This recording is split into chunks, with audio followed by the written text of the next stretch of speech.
Hi friends, welcome to Asla's cook and vlog. ഇന്ന് ഇന്നത്തെ നല്ലൊരു പോട്ടി റോസ്റ്റിൻ്റെ റെസിപ്പിയും കൊണ്ടാണ് വന്നിട്ടുള്ളത്.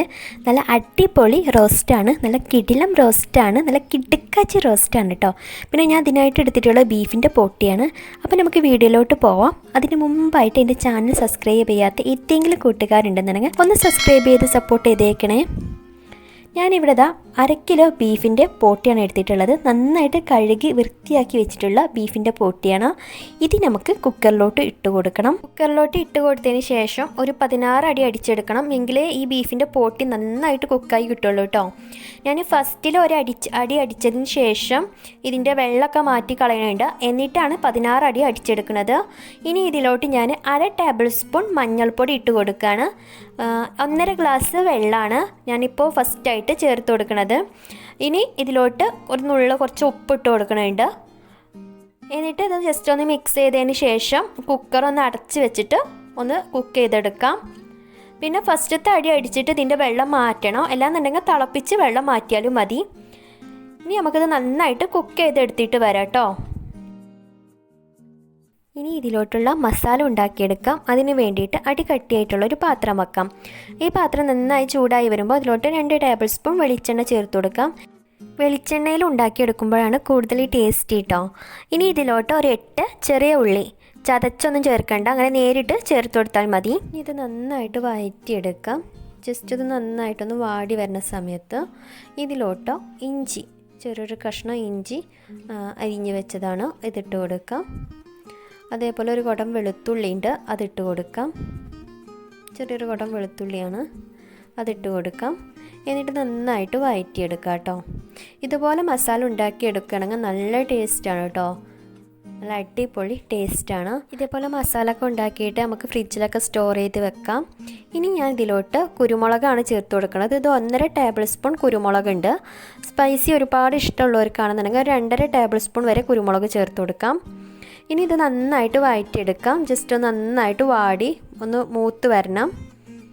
ഇനി ഇതിലോട്ട് 3 ഏലക്കായ, 3 ഗ്രാമ്പു, 2 കഷ്ണം പട്ട ഇതും കൂടി ചേർത്തിട്ട് ഒന്ന് വഴറ്റിയെടുക്കാം. ഇതിൻ്റെ കൂടെ നിങ്ങൾക്ക് മല്ലി അതേപോലെ മുളകൊക്കെ ചേർത്ത് ഇതേപോലെ എണ്ണയിൽ വറുത്തെടുത്താലും അങ്ങനെ മസാല ഉണ്ടാക്കാനും ടേസ്റ്റാണ്.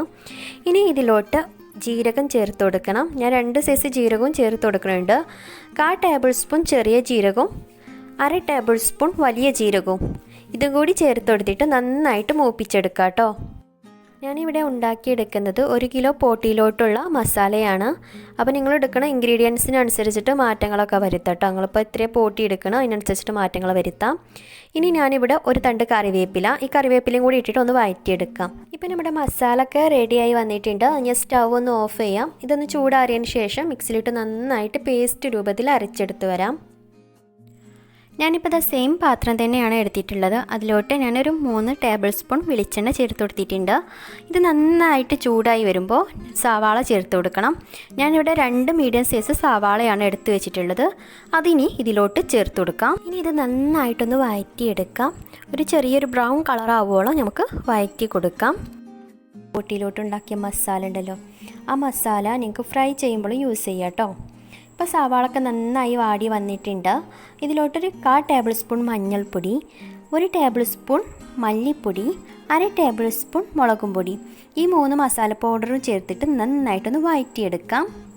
മസാലപ്പൊടികൾ ചേർക്കുന്നതിന് മുമ്പായിട്ട് സ്റ്റൗ നല്ല കുറച്ച് വെച്ചതിന് ശേഷം മാത്രം മസാലപ്പൊടികൾ ചേർത്ത് കൊടുക്കാം. ഇപ്പോൾ നമ്മുടെ മസാലയൊക്കെ നന്നായി മൂത്ത് വന്നിട്ടുണ്ട്. ഇനി ഇതിലോട്ട് ഒരു തക്കാളി ചേർത്ത് കൊടുക്കാം. ഒരു തക്കാളി ഇതിപ്പോൾ അത്യാവശ്യം നല്ല വലിയ തക്കാളിയാണ്, അപ്പോൾ അത് മുഴുവൻ ചേർത്ത് കൊടുത്തിട്ടില്ല. ഇനി ഇത് ചേർത്ത് കൊടുത്തതിന് ശേഷം നന്നായിട്ട് വഴറ്റിയെടുക്കാം കേട്ടോ. ഇപ്പോൾ അത് തക്കാളിയൊക്കെ നന്നായിട്ട് വഴറ്റി വന്നിട്ടുണ്ട്.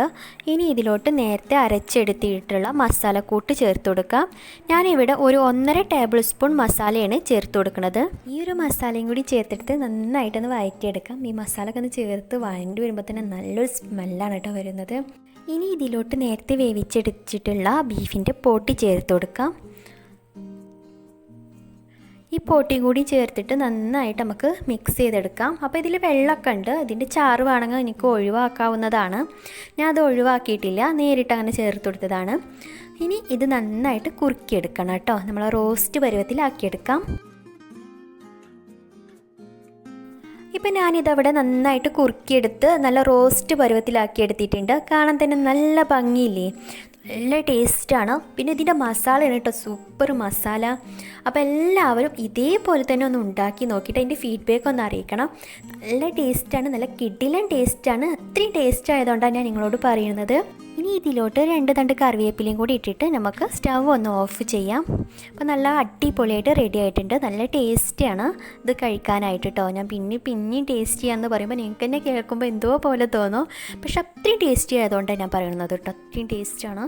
അപ്പോൾ ഇതേപോലെ എല്ലാവരും ഒന്ന് ഉണ്ടാക്കി നോക്കിയിട്ട് എൻ്റെ ഫീഡ്ബാക്ക് ഒന്ന് അറിയിക്കാം. അപ്പോൾ എൻ്റെ ചാനൽ സബ്സ്ക്രൈബ് ചെയ്യാത്ത ഏതെങ്കിലും കൂട്ടുകാരുണ്ടെന്നുണ്ടെങ്കിൽ ഒന്ന് സബ്സ്ക്രൈബ് ചെയ്ത് സപ്പോർട്ട് ചെയ്തേക്കണേ. Thank you for watching my video. By.